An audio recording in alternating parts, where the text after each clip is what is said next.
안녕하십니까? 동전앞의 총무 박영남입니다. 코로나19로 인하여 모두가 어려운 이때에 교회를 위하여 헌신 봉사하시는 장로님, 집사님께 진심으로 감사를 드립니다.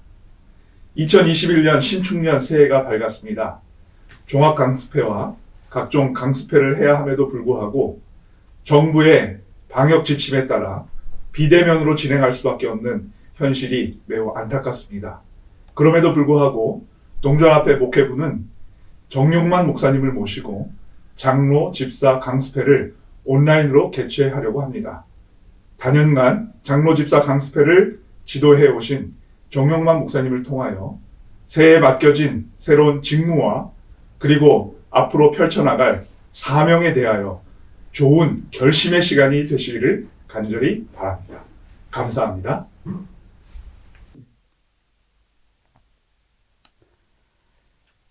동정원 앞에 장로, 집사, 강습회에 오신 우리 장로님, 집사님들 환영합니다. 오늘 강습 내용은 짧은 시간에 다 할 수는 없습니다. 제가 숙제를 좀 많이 내드릴 겁니다.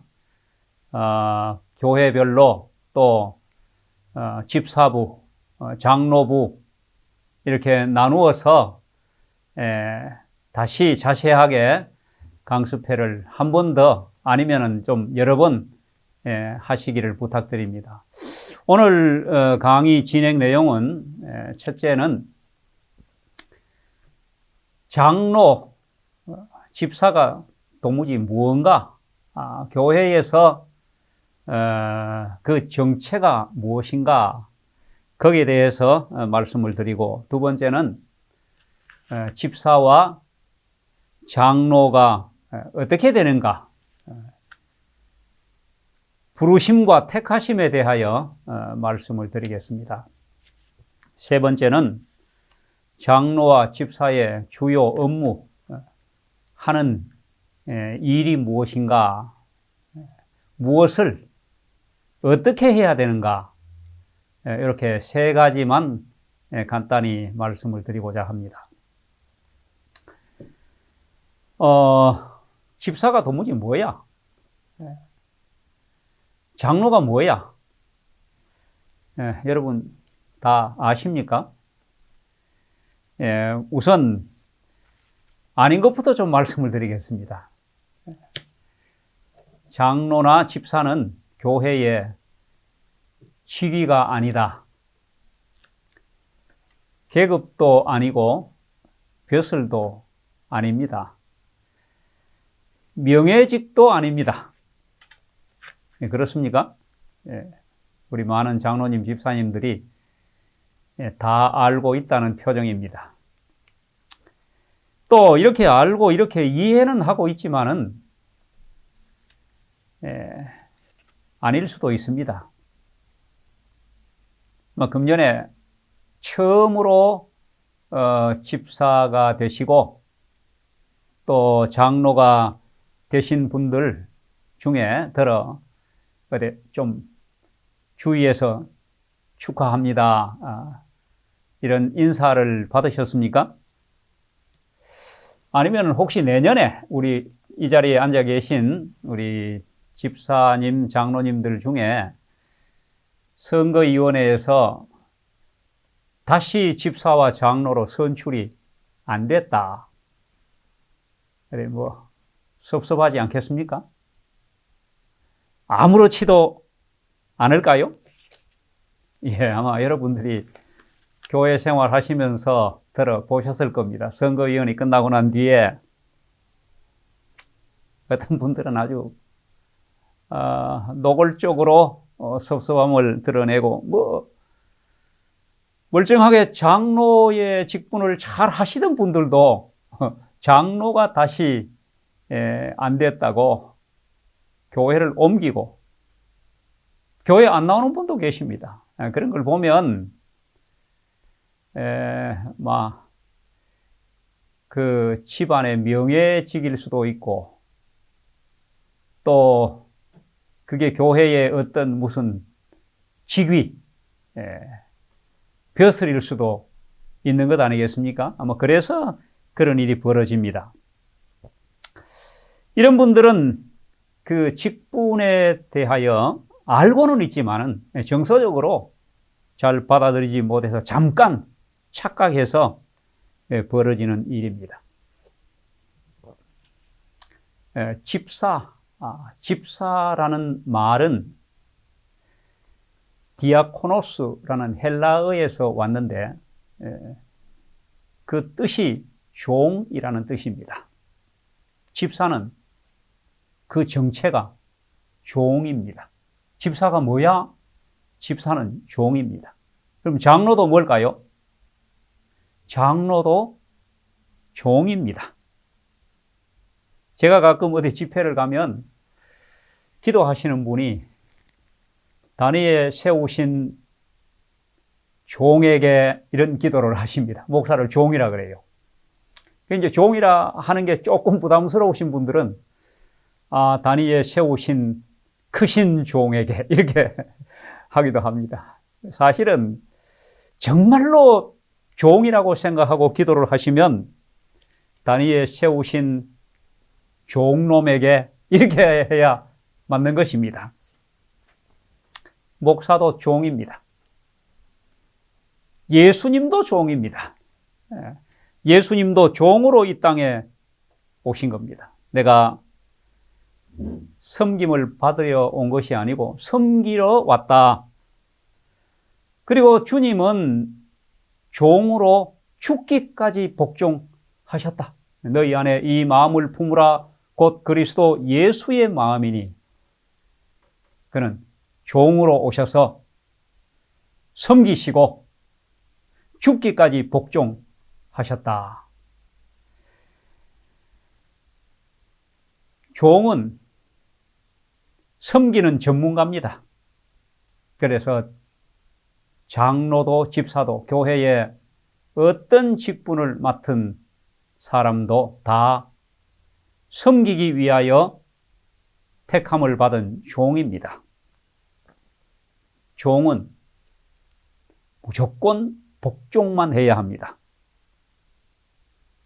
묻지도 따지지도 말아야 합니다. 이유를 대지도 않습니다. 집사는 종입니다. 장로도 종입니다. 직분을 맡은 모든 사람들은 정말로 종이 되어야 합니다. 이게 집사, 장로의 정체성입니다. 집사가 뭐야? 장로가 뭐야? 섬기는 종입니다. 종처럼 무조건 순종하는 그런 우리 집사님들, 장로님들이 되시기를 바랍니다. 요한복음 2장에 보면 가나의 혼인잔치 이야기가 나옵니다. 잔치집에 포도주가 떨어졌습니다. 예수님이 종들을 불렀습니다. 돌항아리에 물을 갖다 채우라. 잔치하다 말고 포도주가 떨어졌는데 항아리에 물 채우는 물하고 포도주가 무슨 상관입니까? 이거 왜 합니까? 피곤하고 힘들고 바쁜데 시간이 없는데 쓸데없는 잔치하고 상관없는 일 이거 왜 합니까? 이렇게 따져야 맞는 겁니다. 물어봐야 되는 겁니다. 그런데 종들은 따지지도 묻지도 않고 그냥 순종했습니다. 이제는 예수님이 떠다가 연회장에게 갖다 주라. 물이 포도주로 변했습니다. 이걸 우리는 예수님이 행하신 첫 번째 기적이라고 말합니다. 사실 그 잔치집에 물이 포도주로 변하는 또 잔치집에 그 참 엄청난 낭패를 막아준 그 기적적인 일의 1등 공신은 종들입니다. 물이 포도주가 되었다는 것은 질이 완전히 바뀐 기적입니다. 교회가 이런 기적을 맛보게 되기를 바랍니다. 그러려면 예수님이 무엇이라 말씀하시든지 그대로 하는, 절대적으로 순종하는, 묻지도 따지지도 않는 그런 종들이 있어야 합니다. 연회장은 이렇게 맛있는 포도주가 어디서 난지를 알지 못했지만은 물도온 종들은 알더라.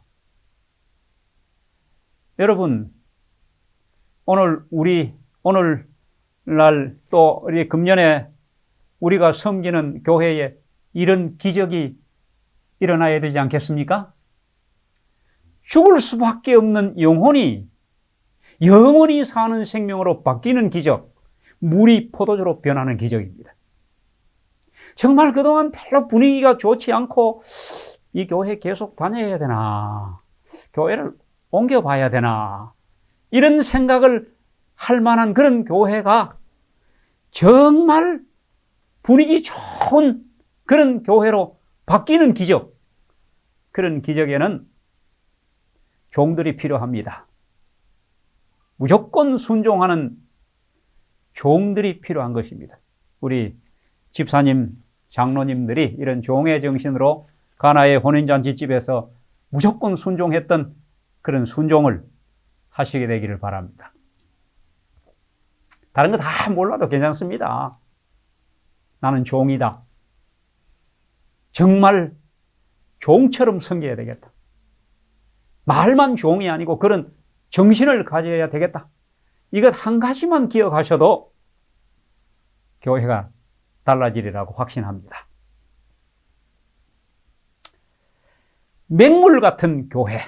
참, 정말 교회가 와도 재미도 없고, 감동도 없고, 아주 민민한 이런 맹물 같은 교회가 달콤한 포도주 같은 교회로 변화되는 일에, 이런 기적을 일으키는 일에 여러분들이 종의 역할을 감당하시고, 이 기적이 어떻게 해서 일어났는지 연회장은 알지 못하지만은 물도온 종들은 알더라. 얼마나 큰 특권입니까? 나는 종이다. 무조건 순종하는 종이다. 종은요, 자유가 없습니다. 종은 내가 이거 뭐 하고 싶은 거 하고 하기 싫은 거 안 한다. 선택권도 없습니다. 종은 소유권도 없습니다. 내게 없는 거예요. 뭐 아파서, 나는 건강이 안 좋아서, 시간이 없어서, 난 재주가 없어서, 할 마음이 없어서 안 하겠다, 못 하겠다, 왜 나만 시키느냐. 여러분, 종 아닙니다. 정말로 무조건 순종하는 종이 되기를 바랍니다. 가끔 내가 지난 안식일에도 식사도 한 번 하고 저지난 안식일에도 식사도 한 번 했는데 다음 안식일에 또 하라고? 아니 무슨 뭐 동네 북이냐? 나만 자꾸 시키게? 내가 만만하냐? 이렇게 불평하는 우리 여집사님들도 있습니다. 종이면 10번 시켜도 예. 대답 딱 2가지만 하셔야 됩니다. 뭐 시키면, 뭐 부탁을 하면 예 하시든지 아멘 하시든지 그렇게 하시면 됩니다. 이게 종입니다. 오늘 금년에 처음으로 집사가 되신 분들, 또 장로가 되신 분들, 또 재직으로 부름을 받은 우리 모든 재직들, 진짜 종으로, 종의 정신으로 무조건 순종하여 교회의 기적을 이루게 되기를 바랍니다. 자, 집사가 뭐 저래? 저 장로 맞아? 이 무슨 소리입니까? 정체가 불분명하다는 겁니다. 정체불명이라는 거예요. 정체성이 없는 거예요. 장로는 장로 같아야 되고, 장로다워야 되고, 집사는 집사다워야 합니다. 야, 정말 저런 집사님만 우리 교회에 계신다면 정말 집사라고, 저 사람은 진짜 장로라고, 이런 이야기를 들어야 합니다. 우리 집사님, 장로님들 다 그렇게 되기를 바랍니다. 그렇게 되려면 첫째는 알아야 합니다. 우리가 속된 말에 알아야 면장을 한다 그러잖아요. 그러니까 이런 강습회도 그런 기회입니다. 집사가 뭔지, 장로가 뭔지, 교회의 직분이 뭔지를 알아야 되고, 또 뭘 알아야 됩니까? 나를 이렇게 존귀한 집사와 장로로 불러주신 하나님을 알아야 하는 겁니다. 하나님을 알지 못하면 아무것도 못합니다. 그리고 교회를 알아야 합니다. 내가 봉사할 교회, 내가 다니는 교회, 우리 교회에 대해 알아야 되고, 이 교회의 조직과 교회가 어떤 행정에 의하여 교회가 치리되는지 그걸 아셔야 합니다. 아는 대로 봉사해야 됩니다. 뿐만 아니라 내가 아는 대로 살아야 합니다. 그래야 사람들이 우리의 정체가 뭔지를 확실히 압니다. 야, 정말 집사 같은 집사, 정말 장로다운 장로님이다. 이게 우리의 정체입니다. 자, 이제 잘 정리가 되셨습니까? 집사가 뭐야? 장로가 뭐야? 우리가 뭐지 선거위원회 발표에 보니 내 이름이 들어있으니까 나 집사 될 모양이구나. 나 이제 장로 될 모양이구나. 그렇게만 하는 게 아닙니다. 자, 여러분은 금년에 2021년도에 어떻게 집사가 되시고 장로가 되셨습니까? 아니, 작년에 장로였기 때문에 유임되신 겁니까? 아니면 금년에 처음 되신 분들은 나 잘 모르겠어. 깜짝 놀라서나 선거위원회 발표하는데 내 장로래. 나 집사래. 요람에 보면요. 제가 지금 수박 그달기로 지금 하고 있습니다.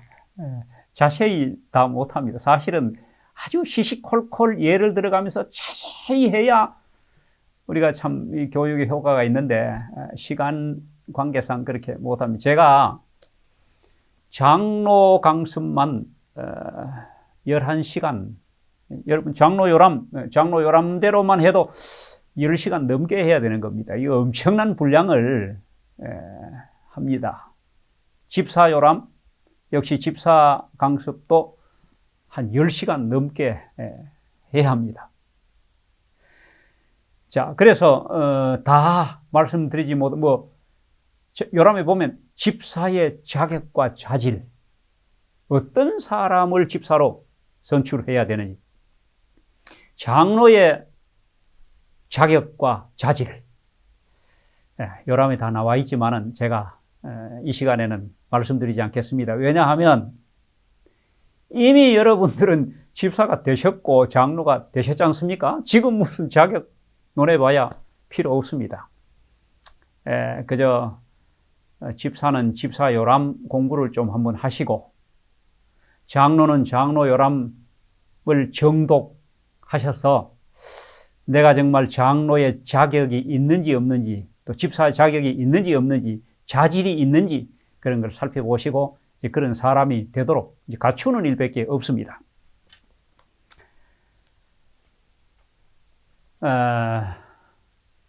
다 하지 못하는 것들은 본래 요람에 보면, 교회 요람에 보면 그 재직들은 한 기에 한 번씩 개 교회별로 그 자체 교회에서 강습회를 한 번씩 하도록 되어 있습니다. 그 왜 합니까? 교회 생활 하다 보면은 재직들 간에도 못마땅한 것들이 자꾸 눈에 보이고 또 불만, 불평도 생기고 그럽니다. 그런 것들을 다 해소하고 그 다음에 또 개선할 거는 없는지, 또 이렇게 손발 맞춰서 해야 될 거는 없는지, 이런 것들을 계속 해야만 교회 문제가 사전에 방지되고 또 교회가 발전하고 달라집니다. 이걸 안 하면 작년이나 금년이나 10년 전이나 10년 후나 교회가 뭐가 어떻게 변질되어 가는지 변화되어 가는지 도무지 아무것도 모릅니다. 그러다 보면 결국은 뭐 교회 분위기가 안 좋으면 또 뭐가 마음에 안 들고 못마땅하면 뭐 슬금슬금 떠납니다. 우리는 뭐 버스 타고 가다가 2정거장만 더 가면 또 교회가 있어요.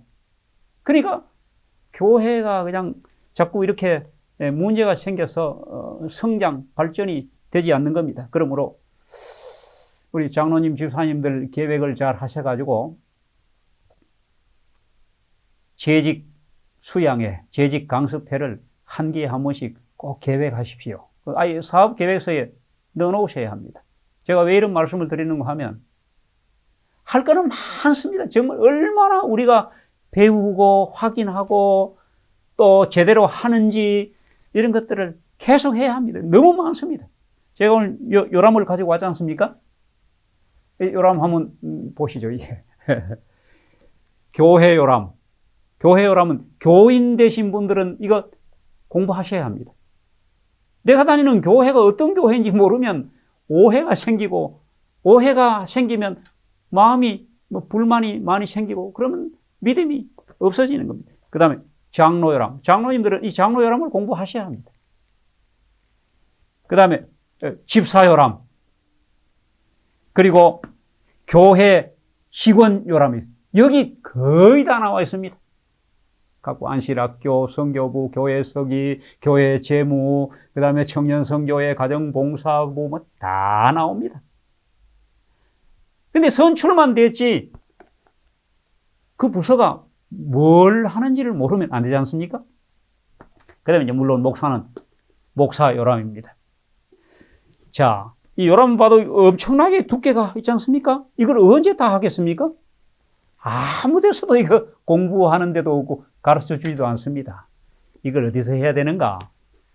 집사 수양회, 장로 수양회를 교회별로 하시고 그 다음에 또 한 번씩 모이는 장로회, 집사회 하지 않습니까?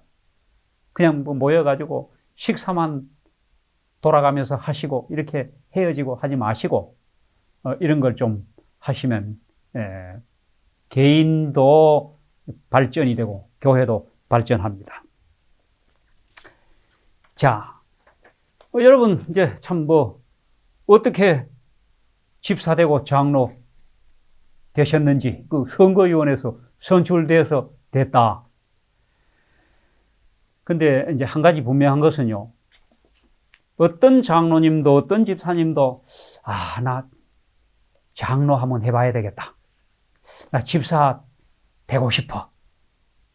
선거위원 붙잡고 이번에 들어가가지고 나 좀 집사 좀 뽑아줘. 이렇게 해서 되신 분 아무도 없습니다. 반대로 난 정말 하기 싫은데 난 부담스러운데 나 시간도 안 되는데 힘든데 나 정말 집사 안 하고 싶어. 그런 분들 중에 집사가 덜컥 되신 분들도 있습니다. 다시 말해서 교회의 재직은 그게 안실학교 교장이든지 누구든 뭐이든지 간에 집사님이든지 장로님이든지 자기 의사하고 전혀 상관없이 장로가 되고 집사가 되었다는 겁니다. 무엇입니까? 장로와 집사는 첫째, 하나님이 불러서 된 겁니다. 이걸 소명감이라 그래요. 내가 어떻게 장로되고 어떻게 집사 되었는가? 선거위원회가 아니면 내가 될 줄 알았어. 이렇게 생각하지 마시고 하나님이 나를 귀히 여기사 이 존귀한 직분을 주셨다. 하나님이 나를 부르셨다. 대단히 중요한 것입니다. 우리가 받은 이 집사 장로라는 이 호칭과 이 직분은요, 그냥 교회 올 때만, 교회 와서 자기 당번 때만, 자기 순서 배정 때만 이렇게 하는 그런 부서가 아니라, 얼마나 명예롭고 존귀한 부서인지 모릅니다. 그걸 아셔야 합니다. 여러분들 집에 혹시 무슨 사람이 준 임명장, 위임장 뭐 이런 거 들어 있으십니까? 제가 어떤 집에 갔더니 대통령 뭐 김영삼 이렇게 해가지고 뭐 위촉장 뭐 이런 거 이제 걸어놨더라고요. 근데 그 주는 사람이 군수 혹은 도지사 뭐 무슨 장관 더 나아가서 대통령 이러면 얼마나 그 명예스러운 위임장인지 모릅니다. 집안에 제일 중요한 곳에 이렇게 딱 걸어놓고 아주 자랑스럽게 여깁니다. 근데 여러분들이 교회에서 받은 그 집사, 장로, 신임장 다 있으시죠? 제가 볼 때는 그 뭐 자세히는 저도 잘 뭐 기억이 안 납니다만은 그 신임장을 주는 분은 그 교회 담임 목사 이름입니까? 그 자세히 보시면요. 아주 믿음의 눈으로 보시면 그 신임장을 주신 분이 하나님이십니다. 여호와하고 사인이 되어 있는지도 모릅니다. 우리가 집사와 장로가 된 것은 하나님의 부르심에 의해 된 것입니다. 두 번째는 교회의 택하심에 의하여 된 것입니다. 교회가 나를 집사로 택했기 때문에, 교회가 나를 장로로 택했기 때문에, 그래서 내가 장로와 집사가 된 것은 하나님의 부르심과 교회의 택하심에 의하여 된 것입니다. 그러므로 우리는 나를 임명하여 부르신 하나님, 그리고 나를 이 교회의 일꾼으로 택하신 교회를 잘 알아야 합니다. 자, 우리가 나를 부르신 하나님은 이제 좀 생략을 하고, 우리가 교회를 좀 알 필요가 있습니다. 자, 나를 집사와 장로로 택하여 주신 교회, 그리고 내가 장로와 집사로 봉사할 교회, 우리 교회. 3년을 살아도 시어머니 이름을 모른다고 그러지 않습니까?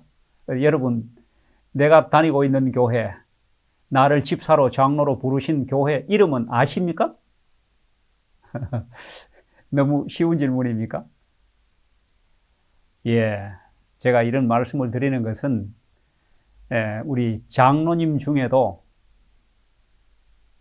이름은 알지만은 자꾸 다른 이름을 지으려고 하는 분들이 있기 때문입니다. 우리 교회 이름은요, 하나님이 지어주신 이름이라고 믿어야 합니다. 제7일 안식일 예수 재림교회, 이게 우리 교회 이름입니다. 다른 이름 없습니다. 제7일 안식일 예수 재림교회가 어느 동네에 있기 때문에 그 동네 이름을 뒤에 붙이는 거예요. 그 지명 이름을 붙이는 거예요. 근데 요즘 행정위원회에 교회 이름 이렇게 바꾸겠다고 행정위원회 교회 이름 바꾸는 안건이 올라온다는 것은 참 이게 아주 정말 아이러니컬한 일입니다, 이게.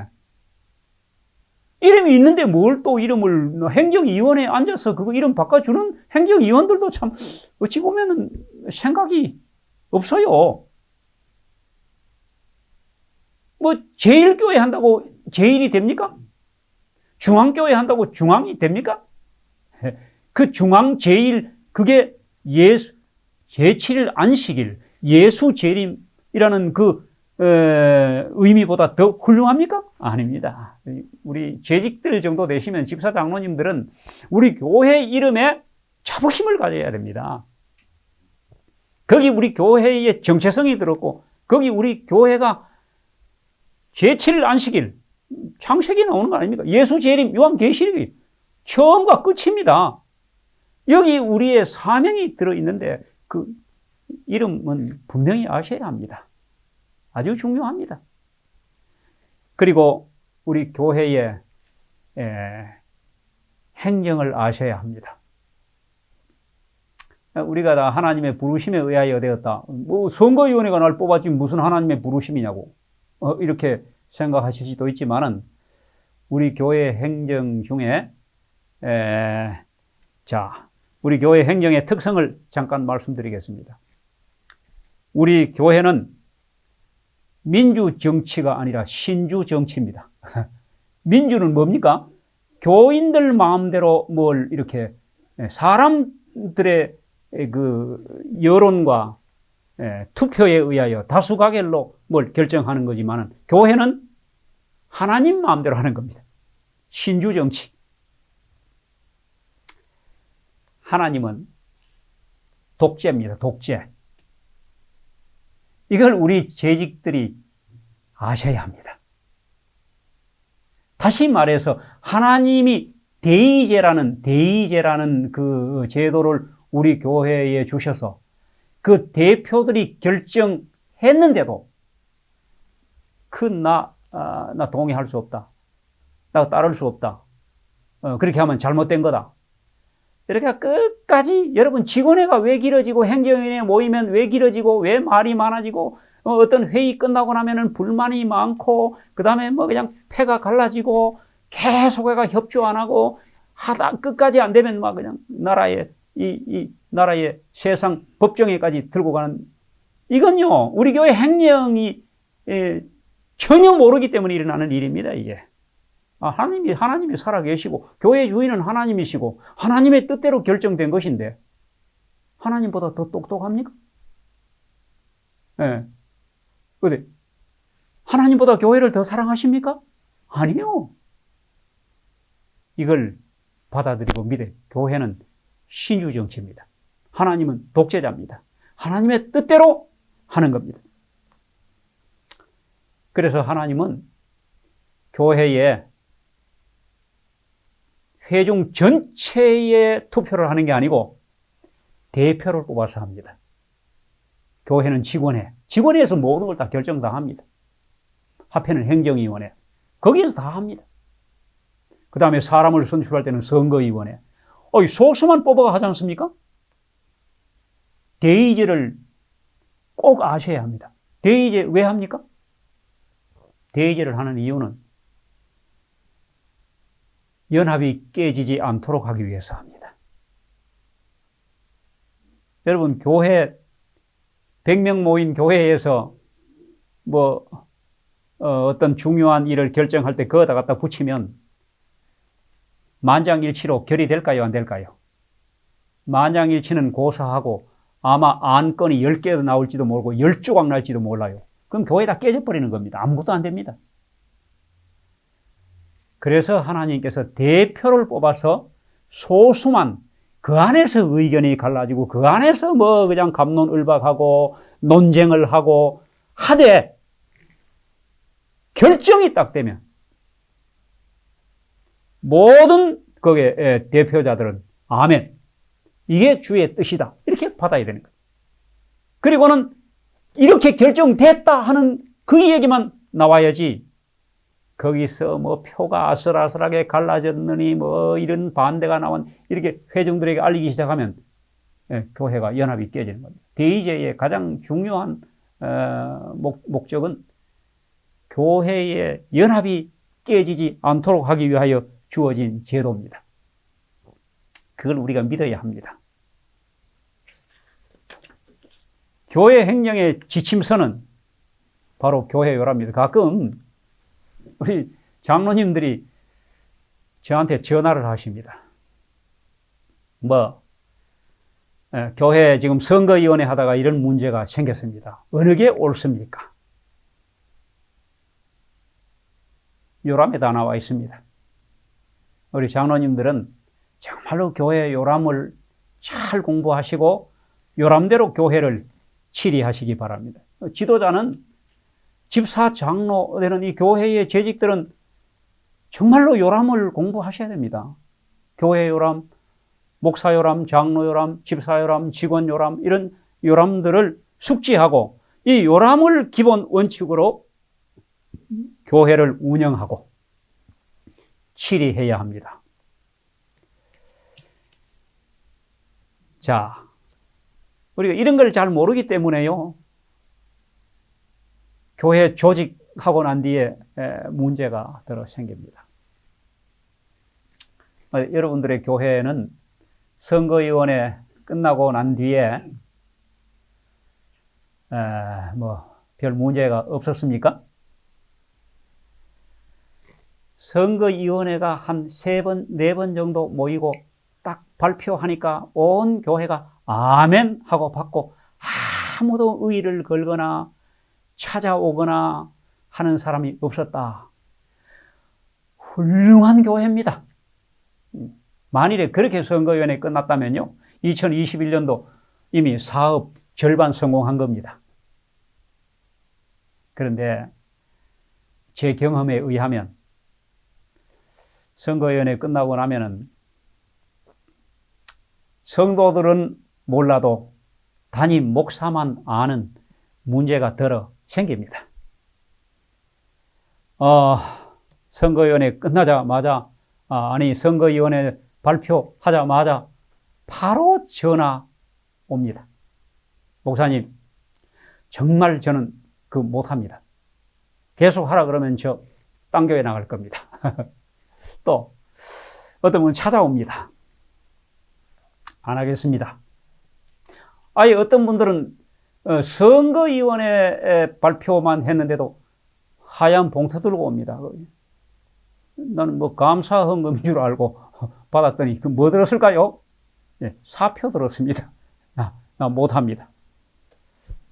선거위원회 발표하는 날요, 어떤 때는요, 아예 점심 식사 시간에 식당에서 소란이 벌어지기도 합니다. 아예 노골적으로 그냥 소리를 막 지르고, 그리고 교회를 떠나기도 합니다. 또 어떤 경우는 아무개는 장로로 선택을 되는데 왜 그분은 멀쩡히 장로 잘 하셨던 분인데 뭐 때문에 장로 선출이 안 됐느냐? 그럼 그분이 11조를 안 냈느냐? 예. 교회 분위기가 이렇습니다. 그러니까 가만히 장로로 부름을 받지 못한 장로님이 그냥 가만히 내년에는 쉬면서 교회 다녀야 되겠다, 이런 마음을 먹는데도 분위기가 그렇게 안 해주는 겁니다. 마치 무슨 큰 죄나 지어가 장로에서 떨어진 것처럼 얼굴 들고 교회 나올 수 없는 분위기예요. 이게 왜 이런지 아십니까?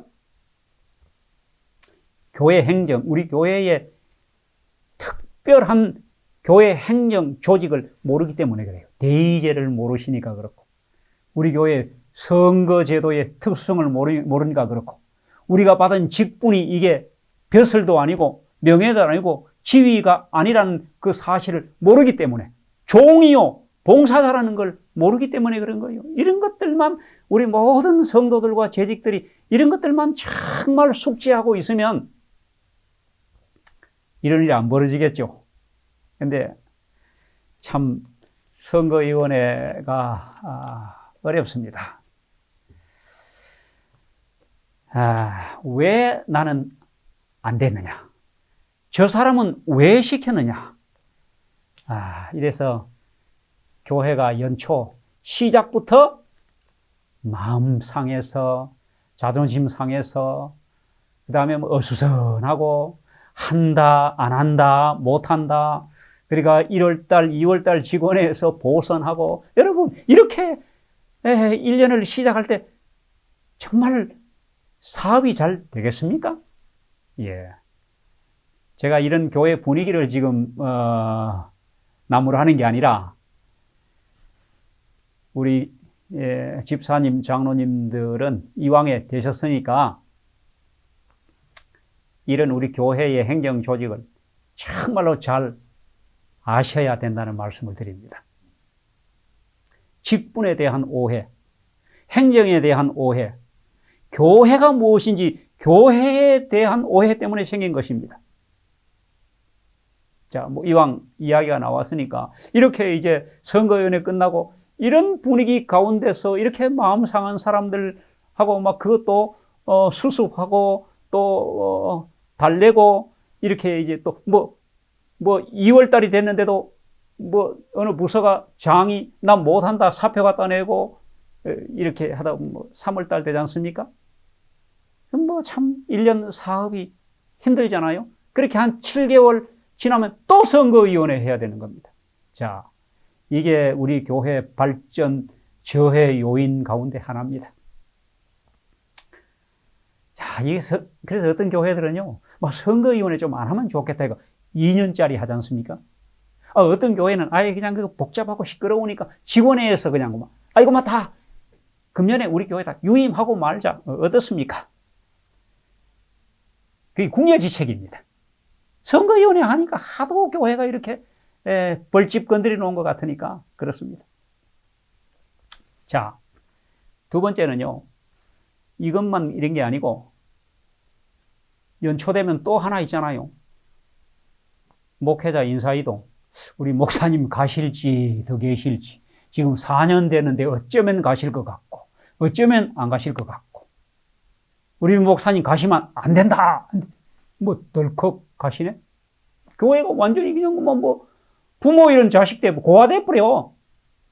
또 이제 뭐 새로 오는 목사님 모시고 내년에는 새 출발 해야겠다. 우리 장로님들이 이렇게 마음을 딱 먹고 있는데 인사이동이 안 됐네?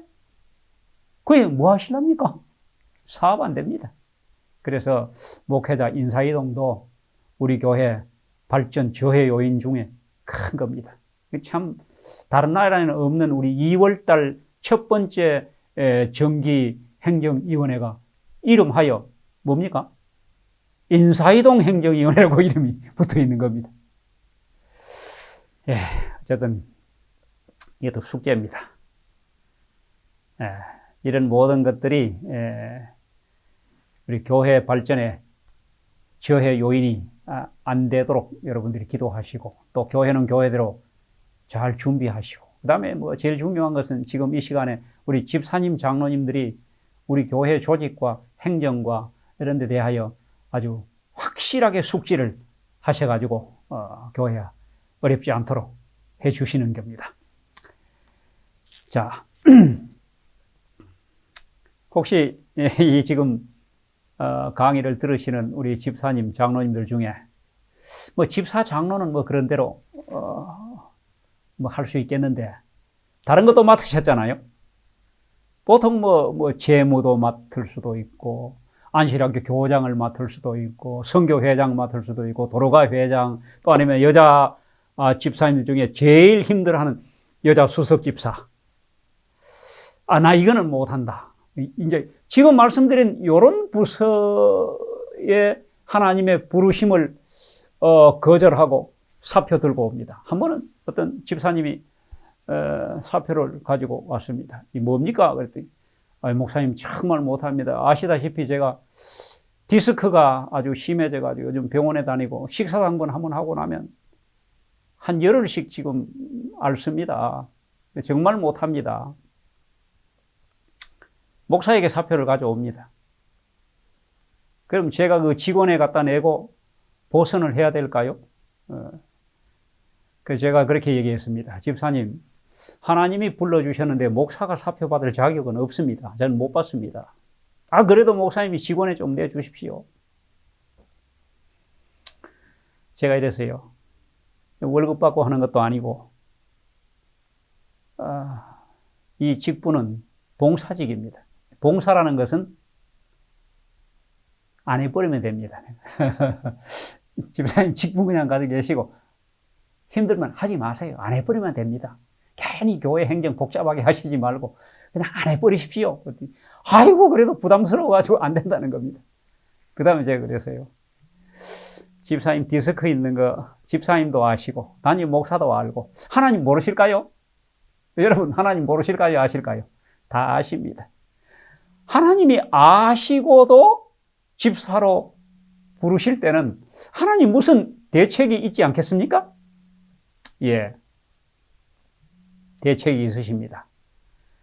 그러니까 알고도 부르신 하나님 믿고 금년 봉사하십시오. 그러면 혹시 아십니까? 하나님이 디스크 바로 낫게 해주실지, 아니면 수술 잘 받게 해주실지, 아니면 그것도 아니면 아마 하나님께서 집사님의 그 마음과 봉사를 받으시고 복을 주실 겁니다. 믿음의 복을 주시든지, 사업의 복을 주시든지, 건강의 복을 주시든지, 아니면 자녀들에게 복을 주시든지. 하나님 사업하는데 공짜는 없습니다. 하나님 절대로 공짜로 시키지 않습니다. 여러분 어디 집사님, 장로님들 믿으십니까? 아멘 하십시오. 나를 이렇게 내가 부족하고 자격도 없고 아는 것도 없고 그런데도 나를 이렇게 집사와 장로로 불러주셨고, 다 알고 부르신, 내 건강이 안 좋은 것도 아시고, 형편이 안 되는 것도 아시고, 시간이 없는 것도 아시고. 자, 있는 것만 하나님이 받으실 겁니다. 마음만 하나님께 드리고 열심히 봉사하시길 바랍니다.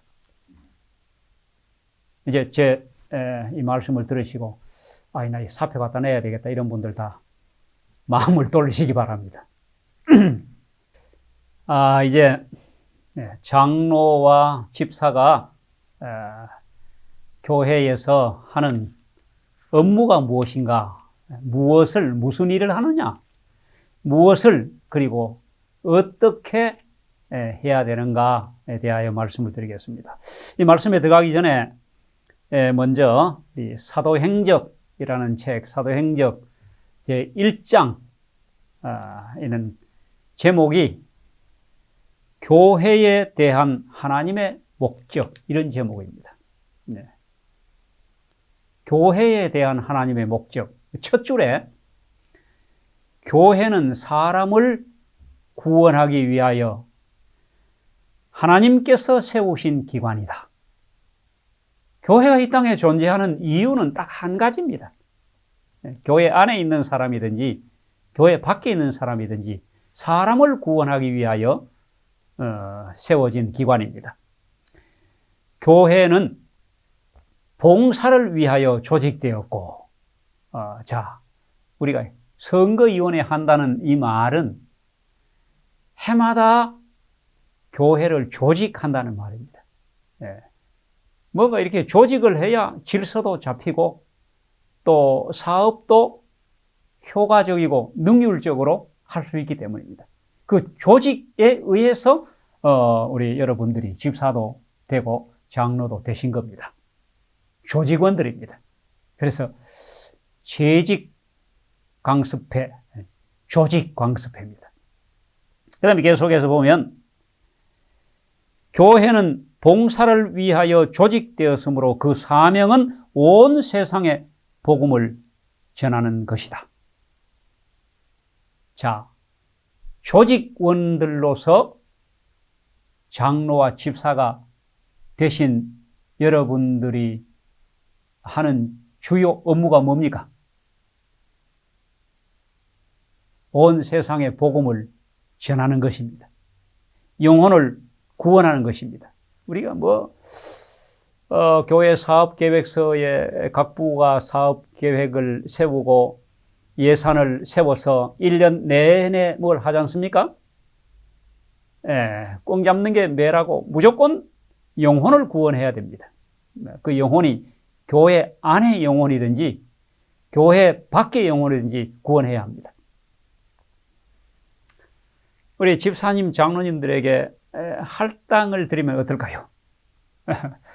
집사님들은 무조건 금년 한 해 동안 1명 침례 줘야 된다. 장로님들은 2명 침례 줘야 됩니다. 그러면 부담이 되시죠? 영혼 구원은 참 부담됩니다. 영혼 구원이라는 걸 우리가 잘 이해해야 되는데, 우리 집 방문을 하든지 어떻게 하든지 간에 구도자를 확보하고 성경을 가르쳐서 침례를 줘야만 영혼 구원입니까? 그래, 우리 교회가 그렇게 해왔지 않습니까? 뭐 어떤 해는 10명도 주고 어떤 해는 20명도 침례를 줬는데 근데 영혼 구원이 잘 됩니까? 예. 그렇게 해서 침례는 주지만은 잔존율, 교회에 끝까지 남는 확률이 아주 작고 적고 또 멀쩡히 교회 잘 다니시는 분들 중에도 어느 날 보면 안 보여서 뭐 교회 떠나고 이런 일이 지금 반복되고 있지 않습니까? 그렇다면 영혼 구원이라는 그걸 좀 바꿔야 됩니다. 영혼 구원은 첫째는 이 교회 안에 영혼들이 와서 살 수 있는, 영혼들이 살아남을 수 있는 여건을 만들어야 되는 거예요. 교회 한 번 들어오면 여기서 그냥 살아남아서 하늘까지 가도록 하는 것이 영혼 구원이지 않습니까? 침례만 몇 명 줬다. 이게 뭐 침례 받는 것만 영혼 구원이 아닙니다. 자, 그래서 제일 중요한 영혼 구원은 영혼을 감당할 수 있는 교회를 만드는 겁니다. 그게 바로 우리 집사님들과 장로님들이 하셔야 할 대단히 중요한 업무입니다. 자, 이렇게 하려면 우리 장로 집사님들이 정말 솔선수범하고 모범을 보여야 합니다. 제일 영향력 있고 확실한 전도는 보여주는 겁니다. 그래서 제가 자주 하는 말 중에 그 새신자를 데리고 우리 교회에 오셔가지고 그 새신자에게 교회에 오셔가지고 아무리 봐도 잘 안 보이는 하나님 보려고 하지 말고 사람 보고 교회 다니라. 어떻습니까? 그렇게 말씀하실 수 있습니까? 아니면 비겁하게 자신이 없어가지고 교회 다니는 사람도 똑같으니까 사람 보고 다니지 말고 누구 보고 다니라고? 하나님 보고 다니라고. 이렇게 말하지는 않습니까? 예. 이제부터는 우리 장로님, 집사님들이 봉사하고 있는 교회에 오시는 새로운 영혼들을 보고 그렇게 말씀하지 마시고 사람 보고 교회 다니라. 사람 보고 교회 다니라. 이렇게 말할 자신 있는 그런 교회로 만드시기를 바랍니다. 어떻습니까? 그보다 더 확실한 영혼 구원은 없죠. 뭐 정말 그렇게 자신 있게 말할 수 있다면 아마 많은 사람들이 내 친구도 데려오고 싶고 우리 형님도 데려오고 싶고 우리 어머니도 데려오고 싶고 이래야 전도가 되는 것이지. 나도 여기 지금 마음이 안 들어가지고 이런 분위기 가운데서 힘들게 신앙생활을 하는데 전도 안 됩니다. 자, 오늘 그 재직 수양의 이 집사 장로 강습회를 하시는데 뭐 지금 아직 이 비대면으로 예배 드리는 가운데 이제 이 강의를 여러분들이 들으실 때 이제 이게 다 끝나서 교회당에 다 우리 집사 장로님들이 모여서 이 강의를 들으실지 아니면은 소그룹으로 들으실지 모르지만은 만약에 모여서 들으신다면 한번 둘러보십시오. 지금 우리 교회 장로가 몇 분이고 집사가 몇 명인데 몇 명 앉아서 지금 듣고 계시는지 한번 세보십시오. 지금 몇 % 참석하셨는지. 이게 우리 교회의 힘입니다. 우리 교회의 맨 얼굴입니다. 제가 재직 수양회를 지역교회에 갑니다. 안식일 날 예배 끝나고 점심 식사 후에 주로 하는데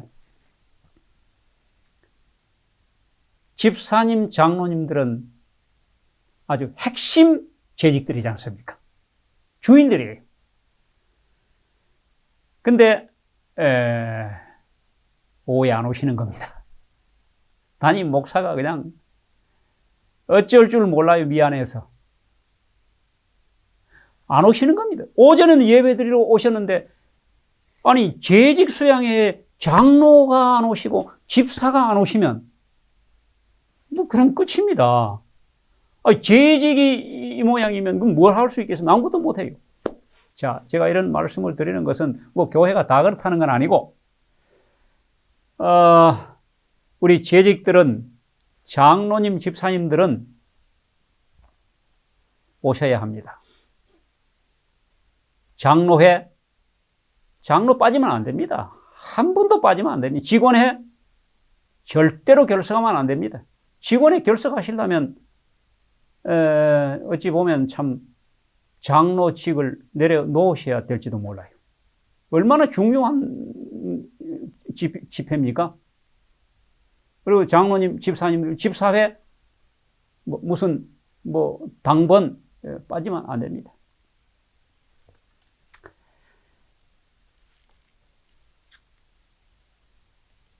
이 장로와 집사님들이 모이는 이 강습회에 오신 그 퍼센테이지 몇 프로가 참석했는지가 바로 우리 교회의 모습입니다.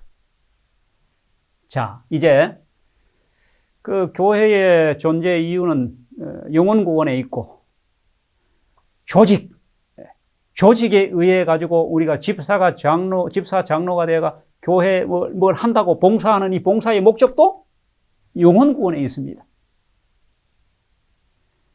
우리 집사님, 장로님들이 정말로 너무도 손쉽고 너무도 간단한 선교, 영혼구원하는 일 제가 말씀드리겠습니다. 다음 안실부터 달라집니다. 첫째, 우리 교회 모든 집사, 장로님들 예배에 반드시 참석하시기 바랍니다. 다음 안식일 우리 집사, 장로님들이 한 분도 빠짐없이 9시 15분까지 교회 의자에 앉아 보십시오. 안실학교 교장의 눈이 휘둥그레질 겁니다. 야, 이거 내가 안실학교 교장을 잘해서 그런가? 신명 날 겁니다. 그만 그렇겠습니까? 안실학교 교장만 그런 게 아니고 벌써 안실학교 시작할 때 교회가 여러분 집사, 장로 교회 3분의 2입니다. 그렇지 않습니까? 집사, 장로 빼고 나면 교인, 아이들하고 청소년들 몇 명 있지, 누가 있습니까? 다 집사, 장로예요, 교회에. 그럼 집사님, 장로님들만 9시 15분에 교회에 딱 와서 앉으면, 그날 그 분위기 자체로 벌써 은혜 받습니다. 서로가, 이제 우리 교회 금년에 뭐가 될 것 같다. 가장 확실하게 교회의 힘을 보는 겁니다. 그 자체로 벌써 은혜를 받는 겁니다. 쉽습니까? 그렇게 하시기 바랍니다. 그것도 못하면 아무것도 못합니다. 다른 거 아무리 잘해봐야 빛이 안 납니다. 결석, 지각하지 말고 정각에 모든 집사님, 장로님들이 집회에 참석해 주시기 바랍니다. 하실 수 있겠습니까? 아멘 하십시오. 예. 이거는 내 신앙입니다. 이거는. 다시 말해서 선교를 위한 분위기 만드는 게 아니고 이게 내 신앙이에요. 집사, 장로쯤 되면 이게 집사다운 것이고 이게 장로다운 거, 이 정체예요. 아니, 장로님이 지각하고 집사님이 결석하면 이 정체불명이야. 이게 집사 맞아? 이런 얘기를 듣는 겁니다. 두 번째, 교회 오실 때 옷 좀 잘 입고 오십시오. 우리가 사람 만나러 갈 때는요, 옷 신경 많이 씁니다. 근데 하나님 만나러 성전에 올 때 설사 그것이 저녁 예배를 할지라도 신경 좀 쓰시기 바랍니다. 여러분, 하나님의 성전에 올 때 깨끗하고 아주 정갈한 단정한 옷을 입고 오라는 옷에 대한 이야기를 와이프인이 정말 많이 했습니다. 제가 뭐 시간이 없어서 커테이션 다 읽어드리지 못합니다. 옷 잘 입고 오라는, 어떻게 말씀하셨는가 하면요, 안식일날 조금 적당하지 못한 옷을 입고 오는 가난한 사람들에게 옷을 선물하라 그래서요. 옷을 한 벌 선물해서라도 그분이 안식일날 하나님 앞에 나올 때 좋은 옷을, 깨끗한 옷을 입고 나오도록 말씀하신 겁니다. 자, 다음 안식일부터 우리 집사님, 장로님들 신경 써서 옷장에 이거 입어보고 저거 입고 거울에 비춰보고 정말 최고로 멋있고 좋은 옷을 입고 나오시면 뭐 교회 분위기 좀 달라질까요? 안 달라질까요? 어떻게 생각하십니까? 분위기가 완전히 밝아집니다. 옷만 잘 입고 나와도. 쉽습니까? 예, 우리 집사님, 장로님들 뭐 이렇게 일회성으로 하시지 말고 여러분들의 신앙이 되시길 바랍니다. 하나님 앞에 나올 때 옷 신경 써서 정말 잘 입고 나오시기 바랍니다. 자, 세 번째입니다. 예배에 오셔서 예배 참석만 하지 말고 참여하시기 바랍니다. 우리가 하나님 앞에 예배 드릴 때요, 교회에 나와 앉아 있다고 예배 드리는 거 아니지 않습니까? 자, 교회에 나오실 때 첫째, 예배 드릴 준비를 하고 나오셔야 됩니다. 참여할 준비. 그게 뭡니까? 헌금. 가끔 뭐 저도 그럴 때가 있습니다만은, 아차, 오늘 11조, 우리 뭐 요즘 현금 안 쓰지 않습니까? 거의 뭐 은행에서 찾아야 되고 카드로 찾아야 됩니다. 아이고, 오늘 11조 내야 되는데, 다음 안식일 내지. 이렇게 하면 안 된다, 이 말이에요.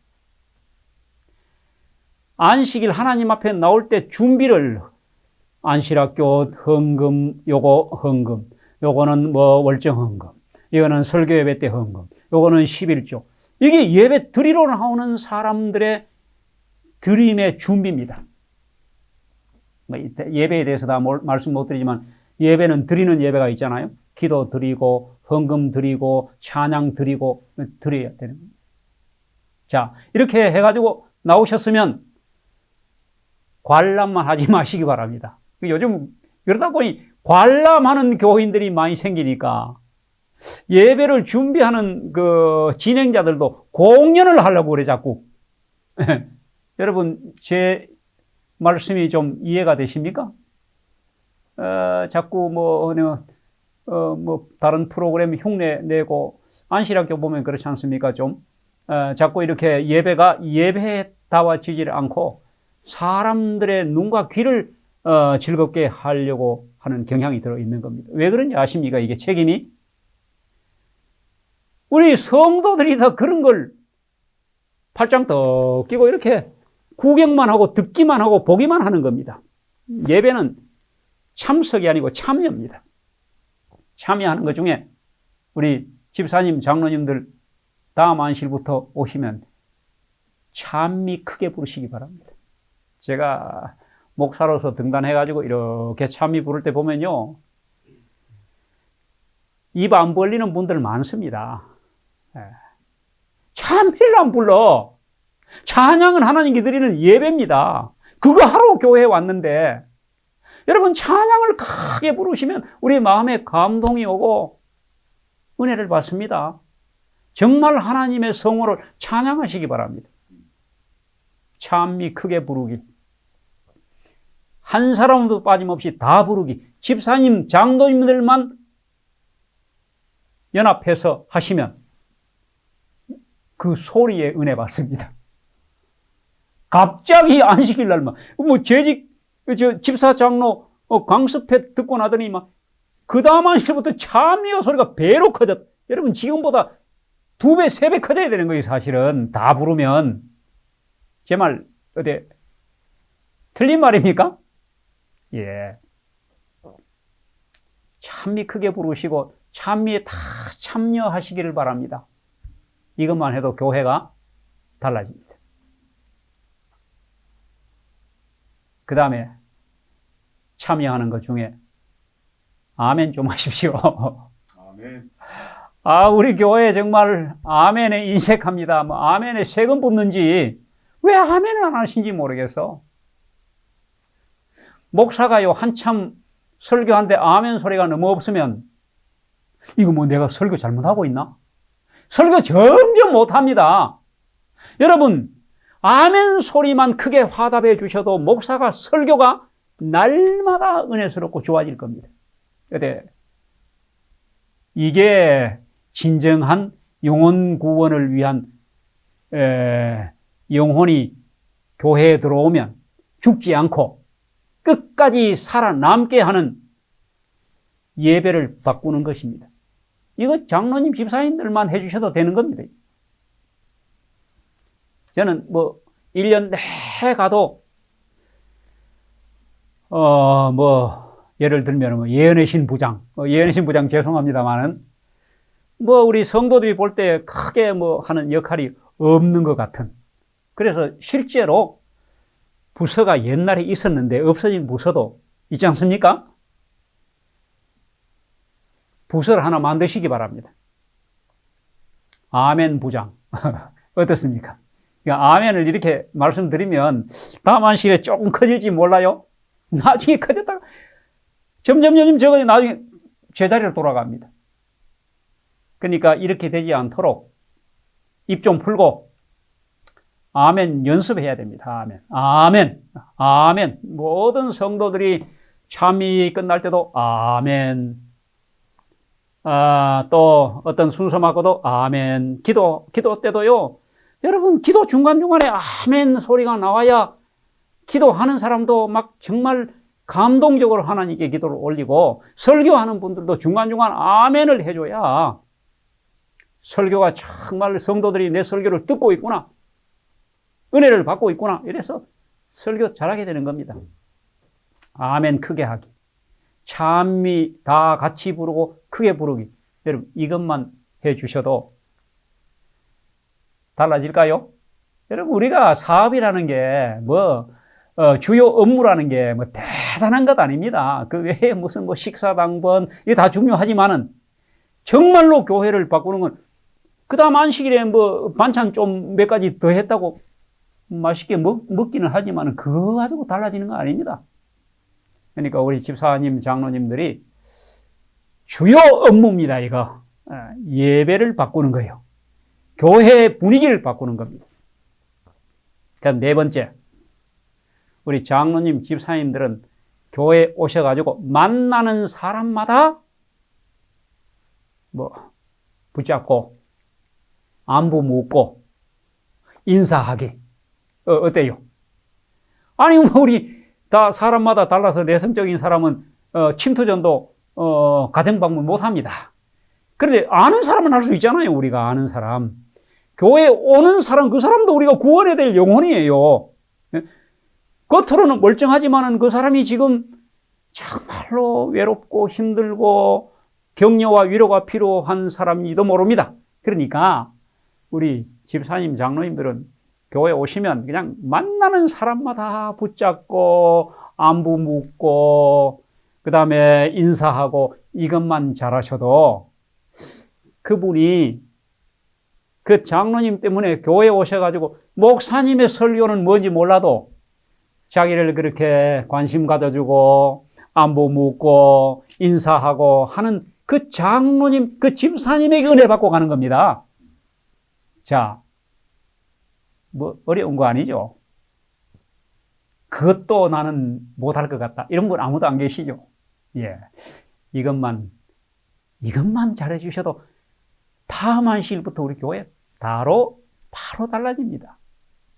큰 것 아닙니다. 그래. 할 수 있으시겠죠?